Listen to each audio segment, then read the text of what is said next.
High দোস্ত গাই, আজ আমরা চলে আসছি একটা নতুন হেয়ার কালার ট্রিক্স নিয়ে। আমরা উইথ ক্যাপ এবং ক্যাপের সাহায্যে আমরা হেয়ার কালার করব। সেই জন্য আগেই প্রথমে ক্যাপের যে ডট ডট ছিদ্র অংশগুলো আছে সেগুলো থেকে আমরা কিছু কিছু হেয়ার স্যাম্পেল নিয়ে নেবো। এর হেয়ার স্যাম্পেলগুলোতে হেয়ার কালার করার জন্য, কারণ কি পুরো মাথাটা আমি কালার লাগিয়ে দিই তাহলে পুরো মাথাটা কালার হয়ে যেতে পারে। এরকম ছোটো ছোটো কিছু কিছু স্যাম্পেল আমাকে হেয়ার ক্যাপের মাধ্যম থেকে বার করে নিতে হবে। এই জন্য আমরা বেছে নেবো স্টিক্সের ব্লন্ডার এবং 40 ভলিউম ডেভেলপার। ব্লন্ডার আমরা নিয়ে নেবো 5 গ্রাম এবং ওর থেকে দ্বিগুণা মানে 40% ডেভেলপ নিয়ে নেবো 15 গ্রাম, এবং এটাকে ভালোভাবে মিক্স করে নিতে হবে। এবং যেটা হেয়ার স্যাম্পেল বেরিয়ে আছে এগুলো ভালোভাবে অ্যাপ্লিকেশন করতে হবে। অ্যাপ্লিকেশনটা খুব সুন্দরভাবে যদি না করা হয় তাহলে সেক্ষেত্রে প্যাচি রেজাল্ট আসতে পারে।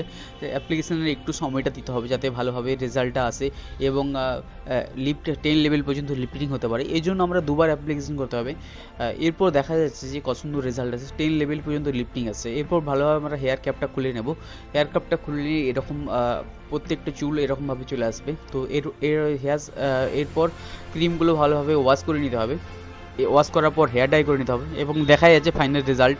তো দেখা যাচ্ছে ওম হোয়াইট যেটা কালার আমাদের ক্লায়েন্ট চেয়েছিল সেরকমই কালার আসছে।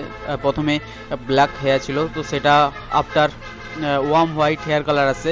তো এরকমই ইনফরমেশন ভিডিও পাওয়ার জন্য চ্যানেলটাকে অবশ্যই সাবস্ক্রাইব করতে ভুলবেন না। থ্যাংক ইউ বেশি লোক, দেখা হচ্ছে পরবর্তী ভিডিওতে।